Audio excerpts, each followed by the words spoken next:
reached those last days, when we can endure neither our vices nor their remedies. Titus Livy on the Decline of Rome.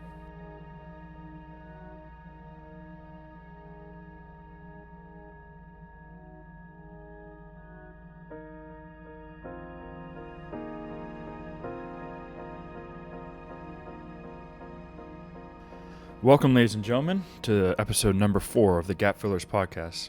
My name is Michael Bradford, and let's get started. So Trump has officially taken office again, with over 26 executive orders signed in the first 24 hours. There has been executive orders from everything from oil to DEI, immigration, everything. So before we get to that, I want to focus on why local politics is important. I believe I've stressed this before, but I want to stress it again with some news from one of the top podcasters out there, Tim Pool. He recently announced that he is leaving West Virginia because over their contracting policies. They limit the way and the form people can independently contract. If you are an artist or if you have something that you want to use, you have to officially register with the state before you can go do it. So you really have to register as an employee of a company unless you're willing to pay a fee to register with the state. I am 100% against this. I am on his side with that. However, the problem is that he, instead of trying to fix the problem, has elected to move to a new state. And if we are not willing to lobby the state that we are in, even though he moved, and that's one of the reasons he gave, that if you are not willing to change the policies and make a difference where you are, then the government is just going to run rampant, and that will basically be the reason why tyranny exists in the U.S. There's a very big focus on national politics all the time. If you go to a local news site, ABC, the local Fox channels or West 2 News, and if you're in Central Florida, you got a bunch of stuff, small things, and you got crime or people die or whatever, and in car wrecks or stuff like that, and you got a big focus on national news, but there's still very little focus on the nitty-gritty politics and why some stuff has changed. You get a 3-second blurb. You'll get a microphone in a politician's face for about 5 seconds, and you'll get a little sentence, and that's the argument. Even in national politics, you get that a lot. You don't get a lot of people talking and arguing in a thoughtful, in a really good faith manner. On if you watch CNN or Fox News, you get people yelling all the time, and there's only so much of that I can stand. I've really, since in high school, I used to be the guy that can watch Fox News for 20 hours a day, but I can't stand more than an hour of any TV site now. But anyways, what I'm getting at though is if we are not willing to pay attention to the micro adjustments that are made in state and local politics, then we will never be the freest and the most responsible we can be. You'll always have some lobby group changing regulations, and then actually that leads me to this story that one of my good friends has brought up to me is in 2024, ever since there was a condo that fell a couple years ago down in Miami where multiple people died, and this has caused the government to overreact in a lot of ways, where they now are requiring inspections on condos 4 stories or taller. And this will do one of two things. Either it will make condos all under 4 stories, or it will create these large, high rises. Now, to be honest, if I had my way, it'd be these large high rises, in downtown areas where most of the population, can be central and frankly leave the rural areas alone. This kind of relates to the Orlando annexation processes, where they're trying to build, long areas of suburbs. But I've hit that multiple times already. So, anyways, the thing is with this is with the Florida growing in the past 5 years, the way it has, over 1.5 million people have moved to Orlando since 2020. Think about that. That is an insane number of people to assimilate into 4 years. That is 375,000 people a year. That is equivalent to over the city of Orlando, the entire population of Orlando, moving to Florida every single year. And what is that going to do? That is going to cause strain on external resource, state resources, especially if these people are older. If they're younger, if they're working, or really young, it's not going to cause as bad because they have working years and will contribute to an economy of sorts. But if you're older, how do I put this without being rude?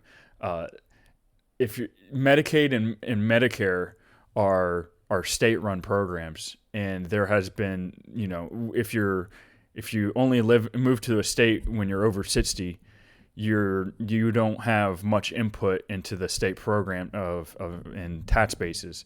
Whereas if you lived here your entire life, there's a long period of time where you're contributing to the economy and building up that tax base.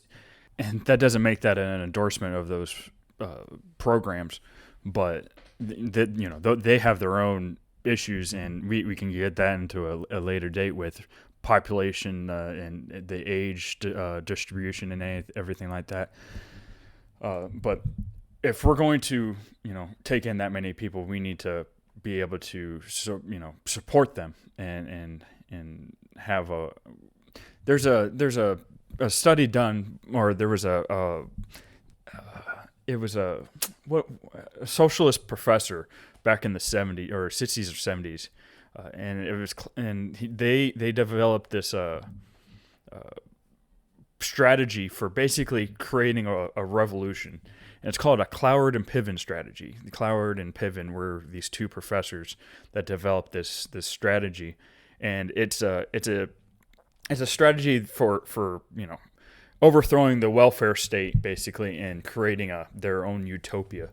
But this application can be used for everything. Basically, they wanted to bring in and to put so many people onto the system, where basically the system would collapse and implode on itself, and then they could implement their the grand utopian society or whatever they wanted. But this was I remember learning about this. This was like over a decade ago. Oh, well, this is almost 15 years ago now. But you can do this with pretty much any strategy as long as you have a ton of people that you really don't care about. As long as the ends justify the means in a society of what you want to bring about. It doesn't matter in the Cloward and Piven strategy. It's an attrition strategy. The Chinese can do that pretty much anytime they want, either through migration or through force, because they have over 1 billion people. This is what Britain's kind of in a lot of Europe is running into with Indian and their migration policies over there, Middle Eastern or whatever. There's only a certain amount of people that can live in Europe, and if they're going to be The people will move where things are the easiest, if at all possible. It's just a principle of entropy, and fat, dumb, and happy.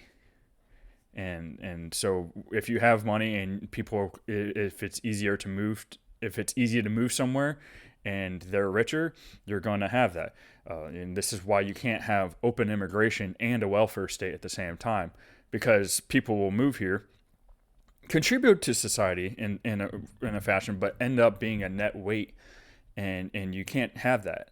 And especially if there's not a culture of working or being excellence, and this is why, as Americans that are already here, whatever your race, creed, or whatever, we should hold ourselves to the highest standard possible and not rest on our laurels. The minute that we rest on we rest on what we've created, or even our ancestors really have created, it becomes unsustainable, and you end up with a cultural in decline, and end up imploding, and somebody will take your place, whether it be China or India, or people moving here. If people move here and they out succeed, this was a huge debate between Vivek Ramaswamy a couple weeks ago, and a lot of the American First program with the H1B programs and all that. And if you want to, move here, I would rather have the best, and have a brain drain on the rest of the world to make America the best and greatest. But you can only do that with so many people, or else you stop being an American, being India 2.0 or China 2.0 or South America 2.0. Wherever. If a lot of countries don't actually. Well, they're running into this problem now, but America has had this problem eternally, pretty much, because America is unique in the way of we're all immigrants at some point. And if you went to France, what do you expect to find? French people. If you went to England, what do you expect to find? English people, German people, China, Chinese people, Russia, Russian people. But in America, we have this unique setup of we're less of a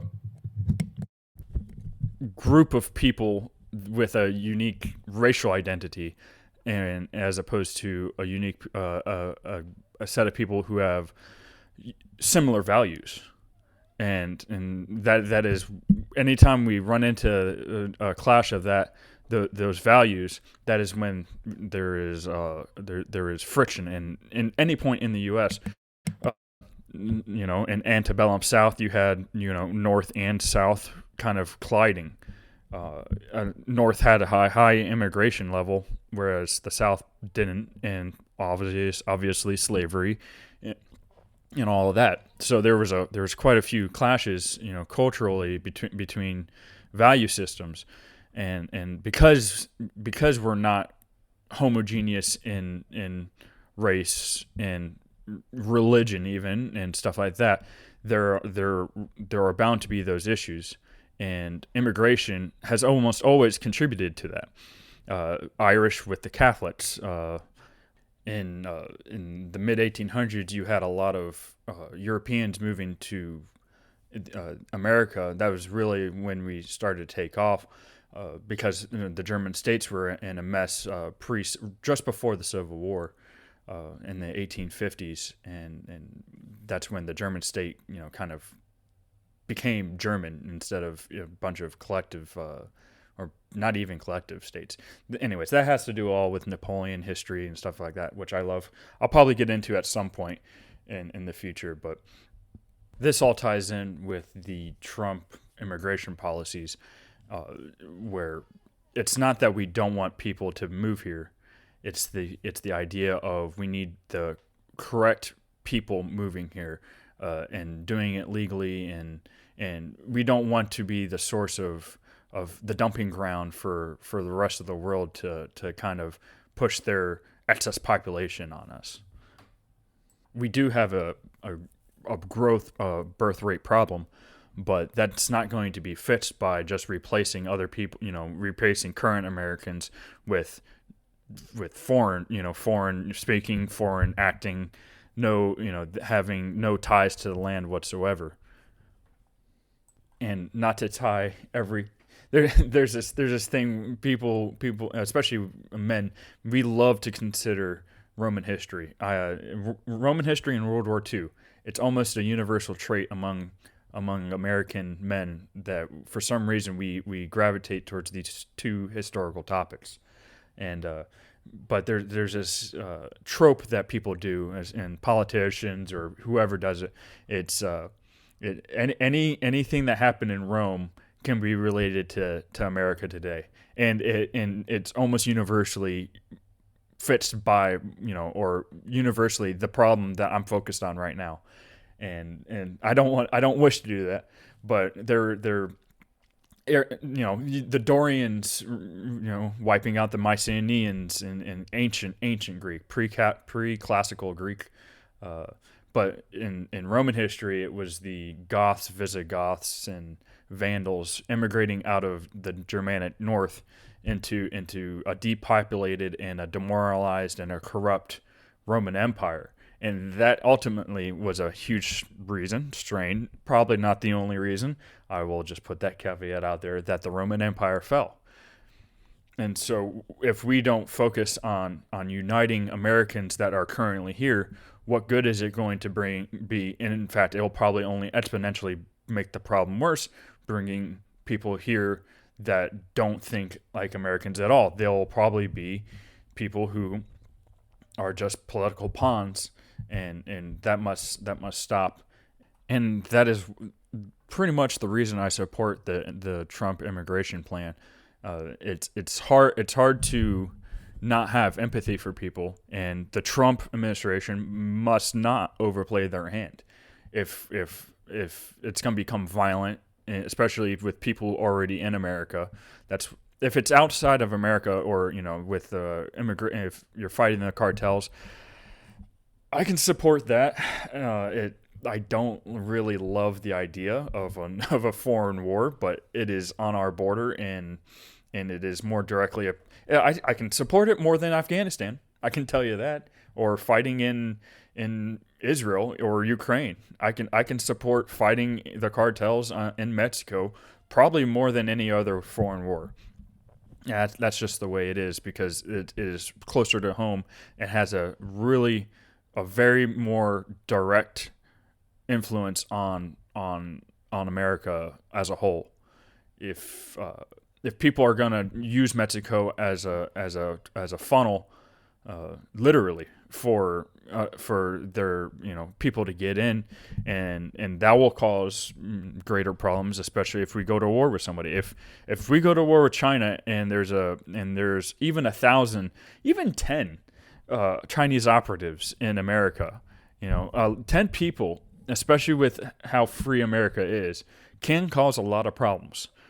And even if it's just infrastructure disruption, you can cause an accident and cause a military operation can go wrong if you're internally screwed up. That's literally how you can mess up America. It's like in ancient having walls around your city.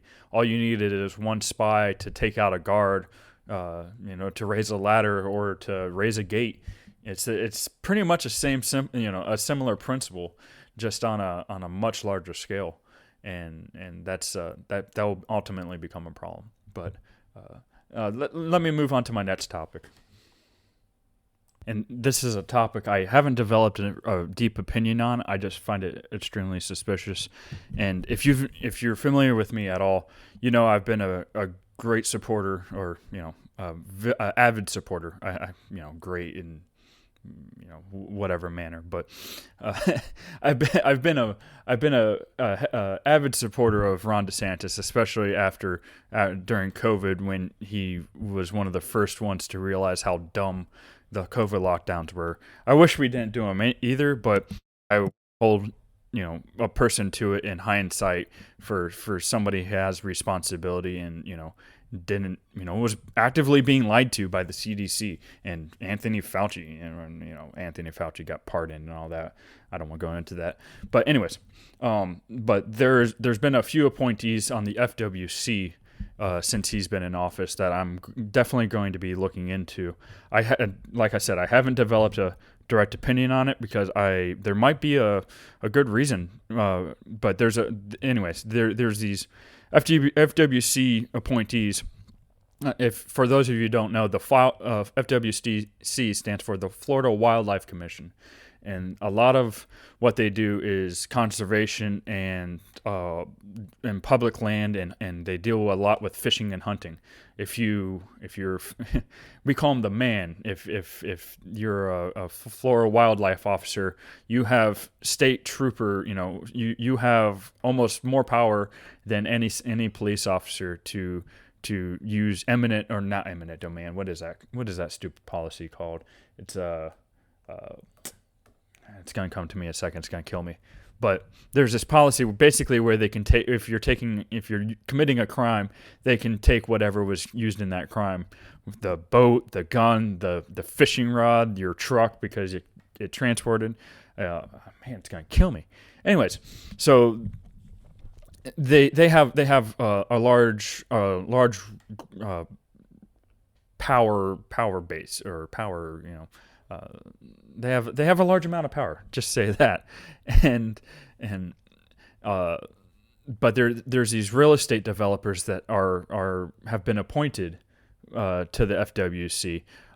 Some of them are golf course aficionados or developers, and it makes me extremely suspicious, especially because there was a policy being floated around that they were going to convert a lot of public land and put some public golf courses on these public lands and basically and hotels and developments, and basically ruin the wilderness that is left in Florida, especially in Central Florida, with how much has grown, how much Central Florida has grown in the last couple of decades.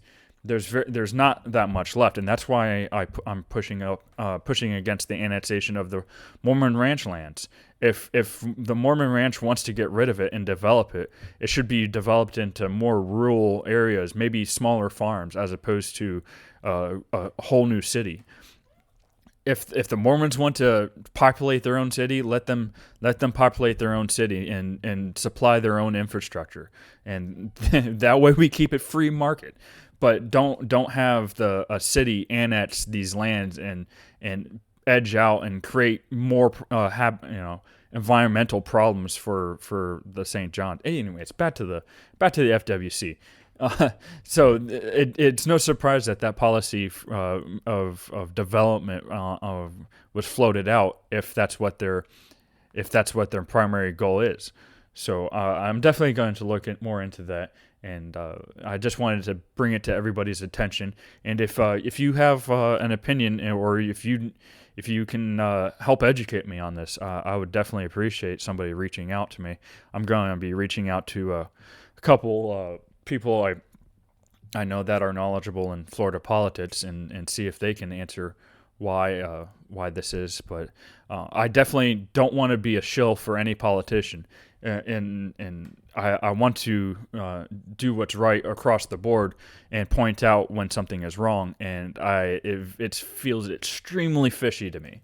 Not that now DeSantis has a golfing addiction, pretty much, but a lot of Floridians do, especially older Floridians. They love their golf. I like golf, but it's time and place, and there's more golf courses per capita in Florida than anywhere else. So why do we need more, especially on public land? So I'm definitely going to be looking into that. But like I said, I don't want to develop a premature and have egg on my face because I pushed against something that I wasn't educated about. But I definitely am suspicious, to say the least, but not to repeat myself. But Yeah, so I'm gonna look into that and move on to my next topic, which is really Florida's economic vulnerability. Florida is heavily reliant on tourism, and the problem with tourism, it depends on how much discretionary fund other people have, and so if other people are not coming to your state and spending the money, you're not, your economy tends to recess and create problems and stuff like that. And that Florida tourism is great because it prevents us from having an income tax. Hallelujah, the people who live here. The problem is that it brings people from other places, and if they don't spend money here, we don't have income. And because Florida doesn't have a lot of really good natural resources for long term. We do have a large amount of phosphorus mining, which is good for fertilizer and stuff like that. We have offshore drills, and we have fishing, but that's also fishing in Florida is more of a tourist thing than an actual mass industry, of like not like they do in Alaska, at least. So Florida had this boom and bust cycle in history. We've had, I think, 4 of them since Florida has even been a thing, and at least populated by Americans. At least it first happened in the early 1800s when a lot of people moved to the Panhandle, and that's actually how the U.S. went about buying Florida from Spain, is because people had pretty much illegally moved here, which is the great irony of realpolitik, and so to speak, is that we basically had more people here than the Spanish did, and said, "Hey, we'll take this off your land." It's the great irony. There's great things that are overlooked in early American history. Maybe not great things, but really interesting things in the 1800s, especially. Like the filibuster movements and stuff like that. Where the South basically tried to invade Cuba and the Honduras, and actually succeeded in Nicaragua. But anyways, so there's a boom and bust cycle in Florida, population wise. So when Florida first became American territory, there was a big boom, and then the Civil War happened, big bust. The cattle industry was pretty much the only thing that was in Florida. That was the primary export that Florida had for the Confederacy during the Civil War.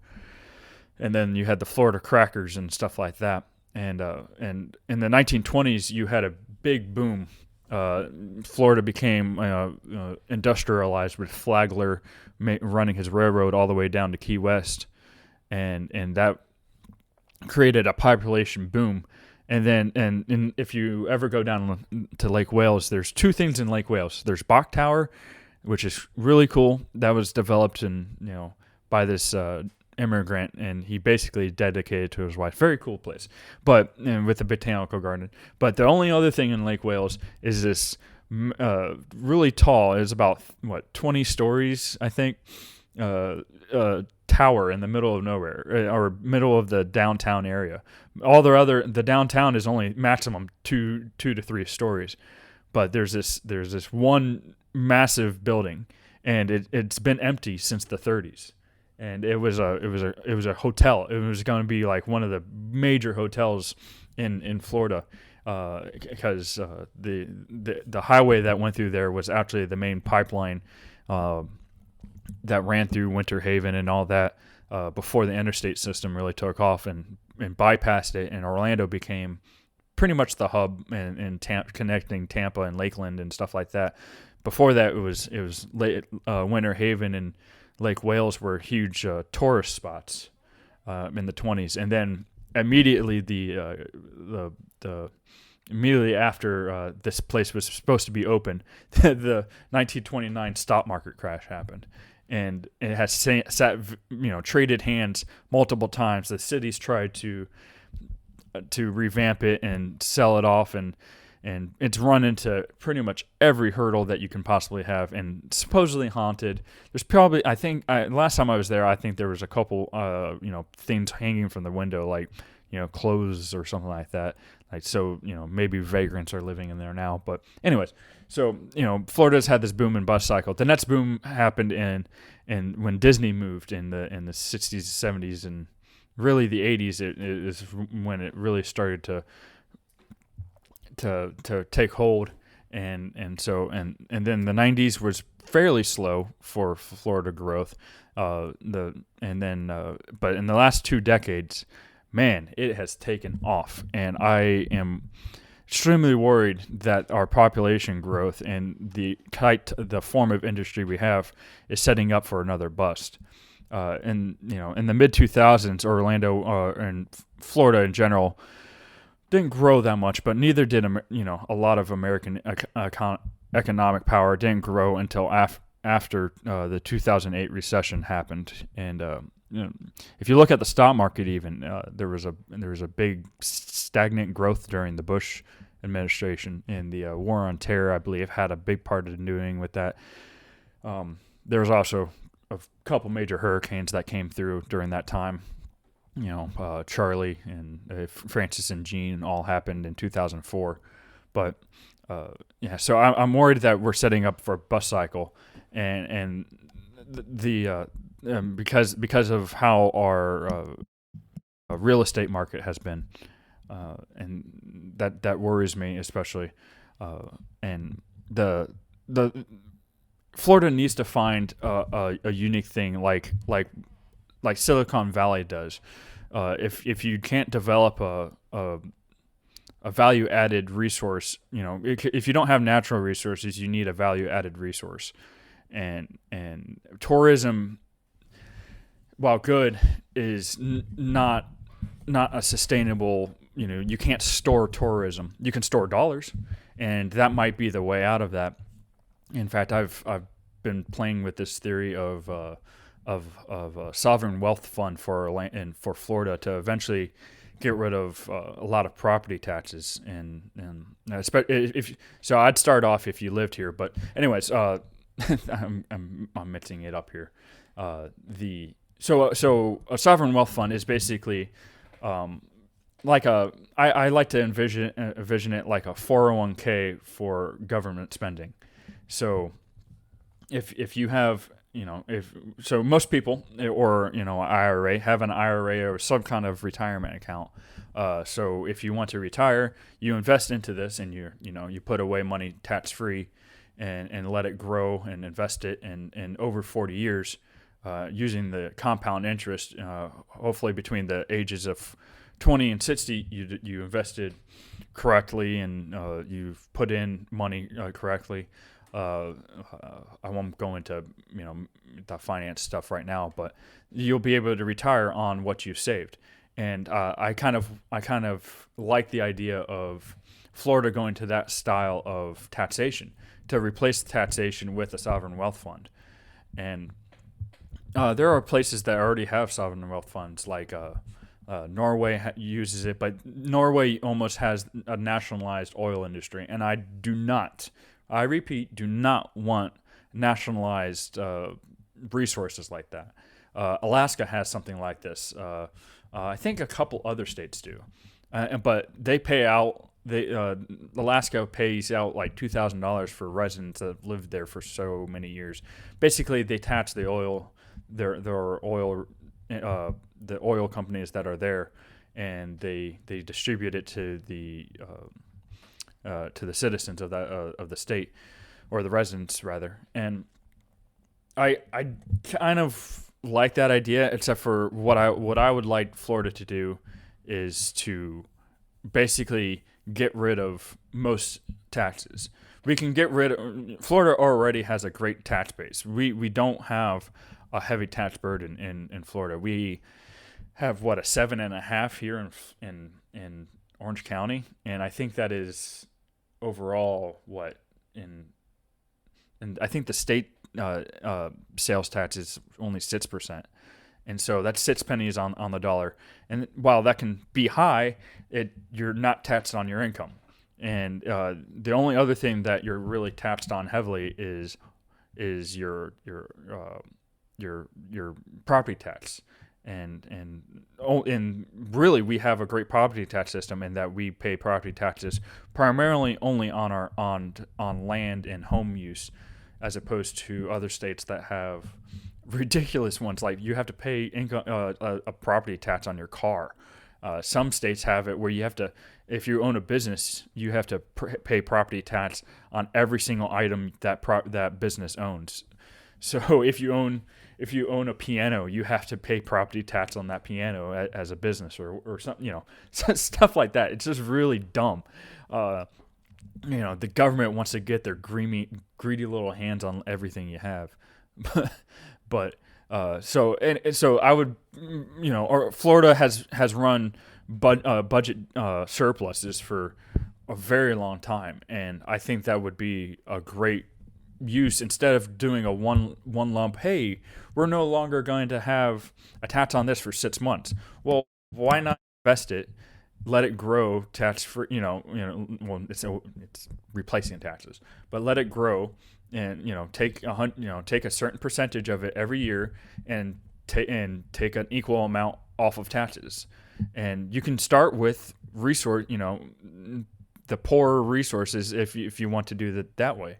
Like you can, if the big thing that that DeSantis did with the last surplus was put a moratorium on diaper tax or something like that. But it was only a given period of time.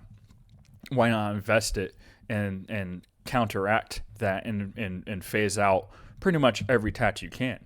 If you're a resident of the state, if you live here, you spend more money here. You also use more resources. But if a lot of people have condos down here, but they don't live here. They live here 2 months out of the year, and the snowbirds come down every year, and they don't pay income tax here because they don't earn an income, and we don't have income tax. But what we should do is we should eventually look at phasing out all taxes. We could do it through this, and then and keep usury taxes of sorts. I know people hate tolls, but tolls pay for roads and stuff like that. But so I think an investment into like a sovereign wealth fund is not a bad idea. It could be. It's pretty much the most just way of operating a country. I think, in my personal opinion, if government if somebody takes 100% of what you own, it's called slavery. But if the government takes 60% of what you own, of what you make, it's not slavery. Like, at the end of the day, there's value-added taxes all along and double taxation. And so I would like to see a phasing out. That's the heavy libertarian side of me on that. So anyways, I'll leave it there. I thank you all for joining me this week for this episode of GapFillers podcast. If you want to follow me on social media, it is on X. It is GapFillers 1776. And that's where I post most of my political stuff. I'm more political active on X because I don't like annoying my close friends and relatives. While I'll definitely will put it on my personal stuff, but you can follow me there. I'm more obnoxious. Thank you and have a good week.